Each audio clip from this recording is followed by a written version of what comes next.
For some, driving in Costa Rica can be quite challenging. On our channel, we'll review different routes for you. But before we explore the specific roads, let's have a quick look at driving in Costa Rica. Is it safe? Can you get robbed? What are the roads like? We'll cover all of that and more, starting right now.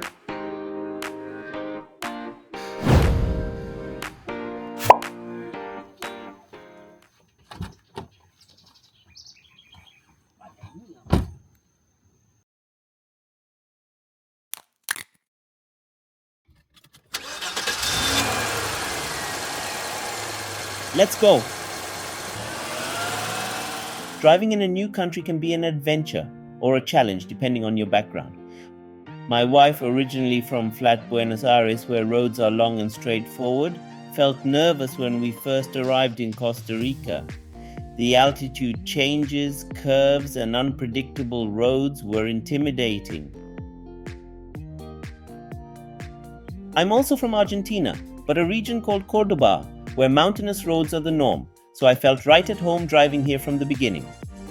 With that in mind, in this video, I want to share some general information to help you feel more confident behind the wheel. We'll cover the roads, including tolls and gas charging. The weather. What to expect on the roads.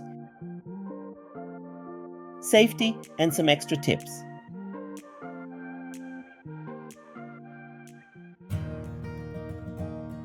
Roads play a crucial role in your journey. Generally, the main roads in Costa Rica are paved, but many are narrow and often lack proper lighting or clear markings. The roads here consist of 4 basic elements: roadway, shoulder, gutter, and sidewalks. But sidewalks and shoulders are not very common in Costa Rica, and gutters can be really deep and impossible to notice during the rain. Sooner or later, you'll end up on a gravel or dirt road. It's almost inevitable. When that happens, you might start questioning if you're still on the right track. That is why it is so important to understand the roads. We can divide the roads into different categories. First one, the main highways. These connect the main cities and are numbered from 1 to 39. For example, Route 1, the Pan American Highway, stretches almost 300 kilometers, approximately 180 miles, from the Nicaraguan border to San Jose. Route 2, Cerro de la Muerte, connecting San Jose to the southern region of Costa Rica. It's known for steep climbs, sharp turns, and breathtaking views. We specifically reviewed it in our channel because it is one of our favorite roads. Route 27, a newer highway connecting San Jose to the Pacific coast. It's a toll road, well paved and faster than older routes, but can get congested, especially on weekends. Route 32. This road connects San Jose to the Caribbean coast, particularly to Limon. It is 156 kilometers or almost 100 miles. It passes through Braulio Carrillo National Park, making it a scenic but challenging drive, especially during the rainy season when landslides can occur. Secondary roads, numbered from 100 to 257, like Route 142 around Lake Arenal, offering stunning views of the lake and Arenal volcano. Rural and coastal roads, numbered from 301 to 939, like the Nicoya Peninsula roads, which often involve driving on unpaved roads. Wait, and those numbers in between? That is a Costa Rican mystery. All this information might sound boring, but understanding these different types of roads is crucial for making informed decisions. For instance, when traveling from San Isidro to Dominical, you can opt for either the secondary route 243 or the tertiary route 329. This choice will determine whether you end up on a paved road or a rough gravel road suitable only for 4x4 vehicles complete with river crossings. Can you guess which is which? A few helpful tips before you hit the road.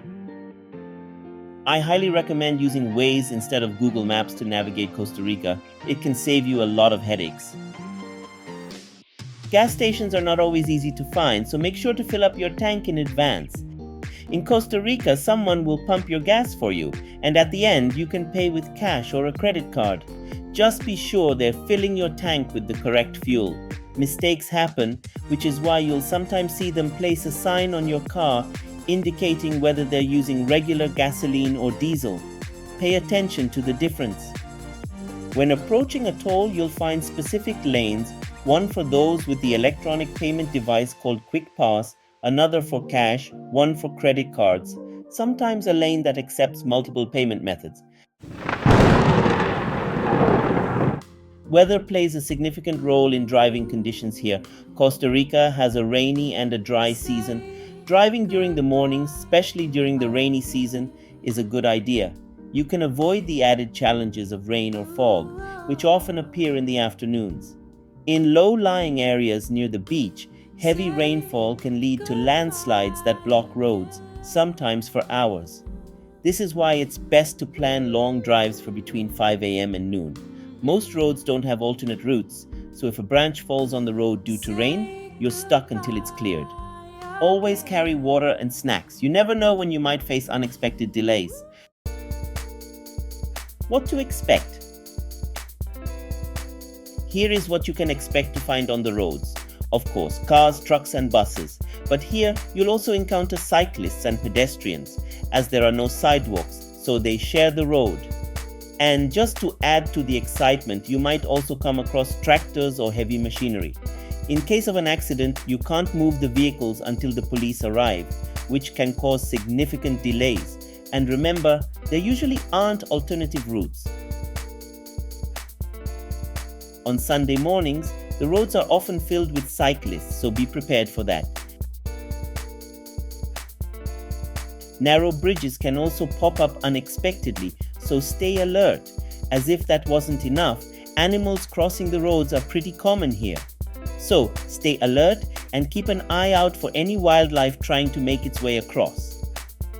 Also, expect the driver of a slow vehicle to signal when it's safe to overtake, ensuring no oncoming traffic. Of course, you can also expect breathtaking views and a warm assist if any problems arise. Safety in Costa Rica means something different. I've never heard of anyone getting robbed on the roads, and I've traveled all over the country without ever feeling unsafe. You can even see women walking alone at night. Of course, it will depend on the area where you live. Here, safety isn't about the threat of robbery, it's about confidently and carefully navigating the roads. To wrap up, I want to share that after a few months of living here, my wife started driving. And not only does she drive, but she also enjoys it. So, it is not as hard as it seems. It's truly breathtaking and the scenery is simply stunning. We feel incredibly fortunate to call this country home. I hope you enjoyed this video. See you on the road. Or maybe stuck behind a tractor, who knows?